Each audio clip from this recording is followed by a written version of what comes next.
What's going on, folks? Ted from Immersion here, and as Wizards of the Coast will be kicking off their week of legend lore in just a few minutes here by the time I'm recording this, I thought this would be a good a time as any to do the video on the spell legend lore that I've been wanting to do for a while. So legend lore is a 5th level spell? Yeah, 5th level spell that I feel like I've talked about in the past, but I wanted to dedicate a specific video to it. It is either immensely useful and a super great exposition tool or completely useless.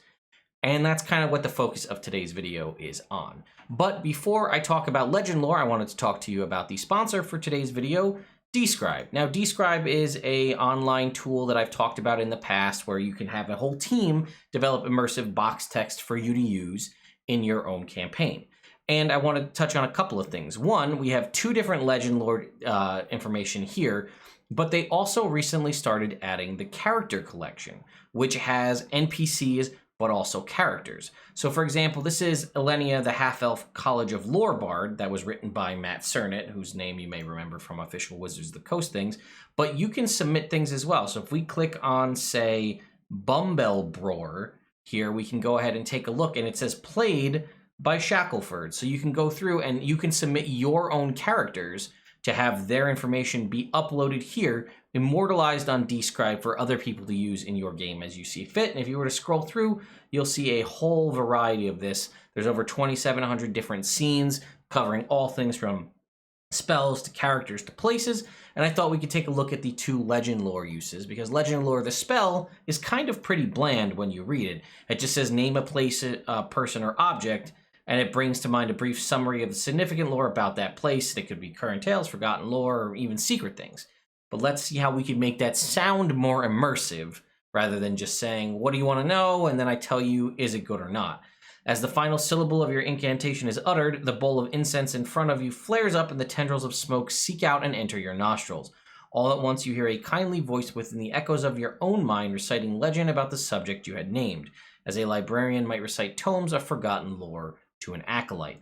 Or an alternative is experiencing this like a forgotten memory, which is the first time I've seen this on the website, where they have 2 different versions of the same spell. You only hear a whisper seeping into you at first, like a forgotten memory on the precipice of return. Then, like a bursting dam, your mind is flooded with the tales and ballads of centuries past. So these are the kind of things you can expect from Describe.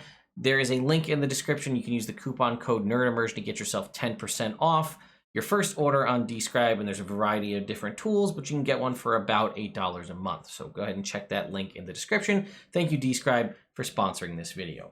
So let's take a look. We kind of described it a little bit already, and we got the flavorful text from Describe, but let's look at the legend lore spell itself. So it is a 5th level spell. It is limited to bards, clerics, and wizards, although it is automatically known as a domain spell for knowledge domain.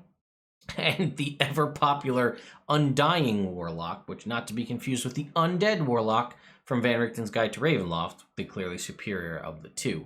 It is a 10-minute casting time. It requires verbal, somatic, and material components. Those material components are incense worth 250 gold pieces, which are consumed by the spell, and 4 ivory strips worth at least 50 gold pieces each, which are not consumed by the spell. So depending on the world you're playing in, that could be a significant amount of gold. Now, again, depending on how your DM handles gold, which is a topic for another video, it may or may not be a thing. You may just throw it away because you have so much gold you don't even know what you're doing, or 250 gold pieces might be, you have to scrounge that together to be able to execute this spell. So why I said, is this useful or is this useless, is it has a really, this line right here. If the thing you named isn't of legendary importance, you gain no information. Who determines what is that's an arbitrary thing, and it is purely up to the DM to decide. And while I get that the DM's job is to be adjudicator of the rules and things like that, it's kind of bullshit, if I'm being honest with you. So pick a person, place, or object. That covers pretty much everything, right? Brings to mind a brief summary of significant lore, and it says, this is the interesting part, it might consist of current tales. Okay, so if someone is currently a legend in your world, you might learn information about them. Forgotten stories.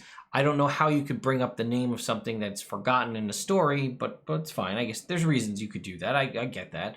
Or even secret lore that's never been widely known. So one could argue, if there's secret lore that's never been widely known, is that legendary in and of itself because it's secret lore that has never been widely known? Or is it like the secret lore that the ancient wizard so-and-so's actually name is Jim? Secret lore that nobody knows, is that legendary? Probably not. His name is Jim, who cares, right? His name was Gandalf, his name's actually Jim. Right? And the more information you already have about the thing, the more precise and detailed the information you receive is. So this 5th level spell with expensive material components that causes you to know something you may not have known only if it's legendary is more beneficial if you know more stuff about the thing you're trying to learn about. But if it's forgotten stories or secret lore that no one's ever known about, or no one even, that's never been widely known at all, how could you have more information to make that information more precise? I realize that those are not exclusive in and of themselves. They can be worked around, but it's just too arbitrary in my mind. Let's keep reading. It says the information you learn is accurate, but might be couched in figurative language, which makes it even worse. You get through all of these detractors and possible loopholes and caveats, and then it might be not exactly what you think. For example, if you have a mysterious magic axe on hand, the spell might yield this information. Woe to the evildoer whose hand touches the axe, for even the haft slices the hand of the evil ones. Only a true child of stone, lover and beloved of Moradin, may awaken the true powers of the axe, only with the sacred word Rudnog on the lips. So that went so far as to tell you that this axe is apparently so magical, it hurts evil people. You have to be dedicated, you have to be a dwarf, child of stone, in theory, right? And loved by Moradin. And they even give you the sacred words you need to do to awaken the true powers of the axe. That is a lot of information. Now, it said it could be couched in figurative language. I'm assuming that's what it is, where it's saying a child of stone, loved and beloved, lover and beloved by Moradin, alluding to the fact that it's a dwarf, but in theory, maybe you're a Goliath who likes Moradin, and you could be a child of stone. Like, my point is, this is a 5th level spell with expensive spell slots that could be the best tool for you as a DM. But only 3 classes and 1 subclass really let you have access to it. And the language and the specifics of it are so vague. Like, I mean, we often, as DMs, I feel like we sometimes build out a ton of homebrew stuff, and we have all this lore of the world, and we want our players to discover, right? Because we put all the time and effort into making it something that you could learn about, right? We spend all this time, whether or not, whether this is something you do or not, but you're like, oh, I built this whole lore for my world that goes back 10,000 years, all this cool, interesting stuff, and there'll be little snippets and little tidbits and threads the players can pull on to unravel the whole story, and then I can share with them the entire exposition of my entire world as it's tied to this campaign. And I want to do that. I want to give them that information. But I don't want to just have like the NPC exposition dump character who just tells them all the things that I, Ted, want to tell them, because then it kind of feels boring. So I can kind of hide it, and maybe they can use this spell legend lore to learn it. Well, a couple of problems with that. One, if you don't have a bard, cleric, or wizard in your party, they'll never use legend lore. You can maybe know that if you know what the party is at the start, that you can rely on it, but there's also no guarantee that they'll ever use the spell legend lore. Especially for a bard or a wizard, they would have to, the bard would have to take it as a spell known. The wizard would have to add it to their spell book. The benefit of the cleric is they can choose to prepare it one day, and then if they don't need it, they can unprepare it the next day. It's a 10-minute casting time, so it's not necessarily like something you'd want to do in combat, but you need to take a chunk of time to be able to cast it.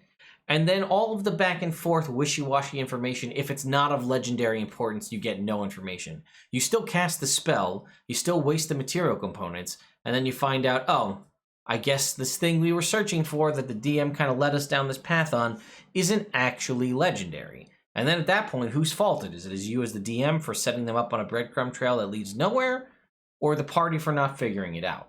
I don't know. I have no right or wrong answer for this. I like legend lore in theory as a spell.